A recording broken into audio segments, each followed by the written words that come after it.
హన్మకొండ జిల్లా పరకాలపట్నంలో తెలంగాణ విమోచన దినోత్సవ వేడుకలు భారతీయ జనతా పార్టీ ఆధ్వర్యంలో ఘనంగా నిర్వహించారు. పరకాల బీజేపీ పట్న అధ్యక్షుడు మార్త భిక్షుప్తి ఆధ్వర్యంలో జరిగిన కార్యక్రమంలో బీజేపీ రాష్ట్ర ప్రధాన కార్యదర్శి గుజ్జుల ప్రేమేందర్ రెడ్డి, కంటెస్టెంట్ ఎమ్మెల్యే అభ్యర్థి డాక్టర్ పగడాల కాళీప్రసాదరావు, రాష్ట్ర కార్యవర్గ సభ్యులు డాక్టర్ పెసరు విజయచందర్ రెడ్డి, డాక్టర్ సిరంగి సంతోష్ కుమార్, కాచం గురుప్రసాద్ పాల్గొన్నారు.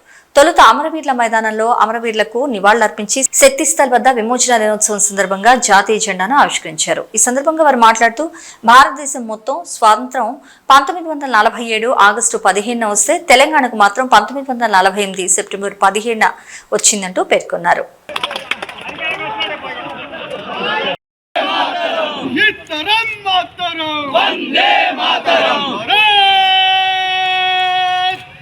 ఈరోజు 17 సెప్టెంబర్ ఈ ప్రాంతానికి అత్యంత ప్రాముఖ్యత కలిగిన యొక్క దినం. ఈరోజు నిజాం నిరంకుశత్వాన్ని నుంచి, నిజాం యొక్క అరాచకాల నుంచి, నిజాం యొక్క రజాకార్ల యొక్క ప్రైవేటు సైన్యం నుంచి విముక్తిగా రాజకీయ పబ్బం గడుపుకోవడం కోసం, వాళ్ళ అధికారాన్ని నిలుపుకోవడం కోసం ఓట్ బ్యాంక్ రాజకీయాలు చేస్తూ వచ్చారు తప్పితే ఏనాడు కూడా ఈ యొక్క దినాన్ని అధికారపూర్వకంగా నిర్వహించలేదు. నిజాంకు వ్యతిరేకంగా పోరాటం చేసిన యొక్క అమరవీరులను గుర్తించలేదు, వారిని గౌరవించలేదు.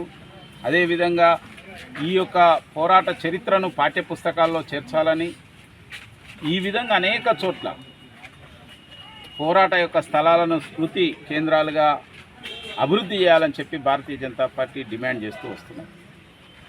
కానీ ఇప్పటికీ కూడా ఓట్ బ్యాంక్ రాజకీయాల కోసం, ముఖ్యంగా ఈ నిజాం ప్రాంతం అటు మహారాష్ట్రలో, కర్ణాటకలో కూడా ఉండేది.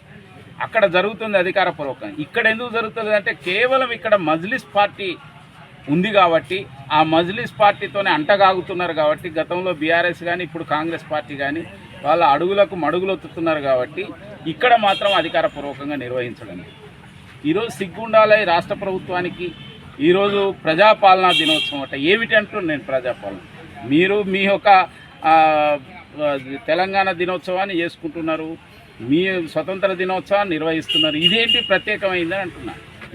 ఇది ఏ రోజు ఇది ఈ యొక్క నిజాం నిరంకుశత్వం నుంచి విముక్తి పొందిన యొక్క దినం. దాన్ని పాటించకుండా ఇంకేదో అంటున్నారంటే కేవలం మీరు ఓట్ బ్యాంకు రాజకీయాలు, అధికారాన్ని నిలుపుకోవడం కోసం ఇటువంటి యొక్క పనికి పాల్పడుతున్నారు. దీన్ని భారతీయ జనతా పార్టీ తీవ్రంగా వ్యతిరేకిస్తున్నది.